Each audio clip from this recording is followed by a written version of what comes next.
What's going on, Workforce? Brian here, and Nintendo Switch Lite rumors are true. September 20th, $200, just handheld mode. And that got me thinking, really, who is this device for? What are they targeting? I have a Switch. I enjoy the specific feature of the Switch, which is to dock it and to play it on my television, as well as to then pick it up right and go into handheld mode. And the Switch Lite is not that. It is a pure handheld device. And it literally, the first thought that I had in my mind is, gosh, how awesome would it be to have just a dedicated Switch console that's not like with the screen or the built-in Joy-Cons, that was actually a dedicated console hooked up to the TV to pair with the Lite, and literally the system would automatically switch whenever I was going from A to B. But I think that's not necessarily within the technical wheelhouse of Nintendo, or if it is in the technical wheelhouse, it's not a part of their priorities for the system at all. But essentially, The Verge, IGN, everybody's talking about it this morning. It's really interesting. I like the face this guy's making. He seems really excited, but I love the colors here. And so, again, like, I have two thoughts. Like, I don't necessarily feel like this is the system for me because it isn't going to dock to anything. It isn't going to switch, for lack of a better snap. I do see that might be a huge value in having these for my kids.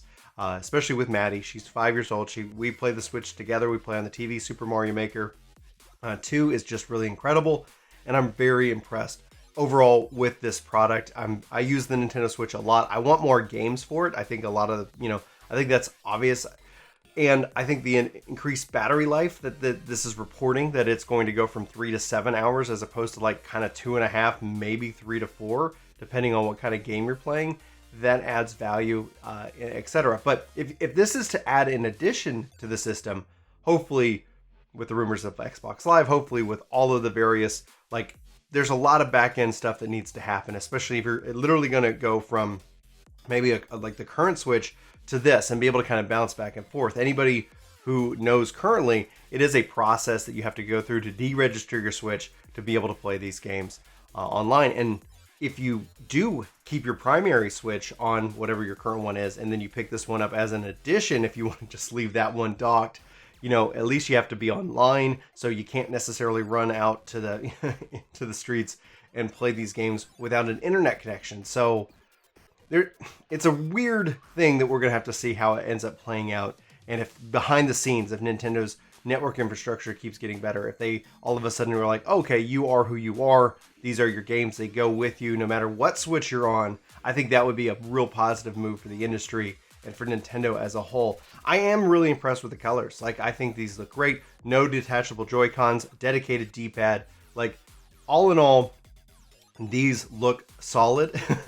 And when it comes down to the cloud, when it comes down to all of these things, I'm very interested in Stadia, very interested in xCloud, very interested in PlayStation Now, and hopefully all these companies can kind of come together, because I think the Switch is going to be positioned in an interesting space to really cater to gamers, especially over these cloud computing services. We've been testing out a cloud service for streaming via what's called Shadow, and we've been playing around with it, and I'm not noticing any lag when playing like Final Fantasy XIV and other things like that. I plan on covering it more in depth after we put it to more tests all around, but I just want to kind of sit here and say, like, I think there is value in cloud streaming. I think that we're going to be interesting to see how this industry goes forward, and I think the Switch as a product here could be very valuable when it comes to the cloud, because if you're literally just playing off and you're using the Switches themselves as these devices, hopefully that means we're going to see better internal Wi-Fi networking within these devices themselves. We tried to do some of that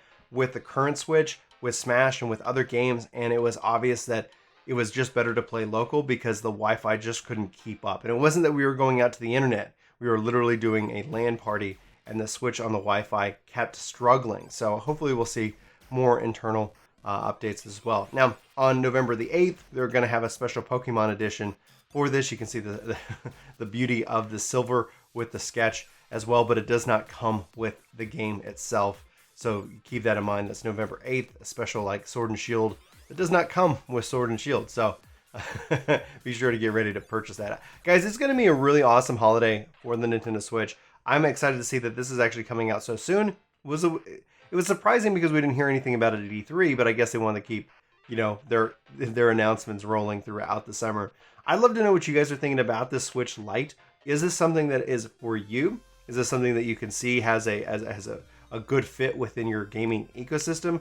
Or are you like me, and this might be something I give to my kids, but at the same time, it would be interesting to see if they also then came out with a dedicated Switch console, sans the controller, sans the screen, and that way they could easily pump out more power to it. Obviously, more internal hard drive space will be key. No kickstand, no no detachable Joy-Con controllers, increased battery life, and an array of colors. It is truly, I guess, the future for Switch, having sold almost 40 million units of the Switch currently. Yeah, anyway, that's the news, guys. I want to know what your thoughts are, what you're thinking about it. Sound off in the comments below. Let's have that conversation. But for Work to Game, my name's Brian. Thank you so much for watching this video. Hope you have a fantastic day, and I'll talk to you soon. Take care. Hey, it's me. It's been a while since I talked to you guys directly this way, but don't tell anybody. We've got even more epic content planned for this channel.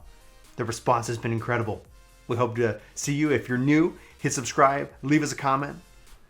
I'd like to talk to you more about video games. I can't seem to speak my language.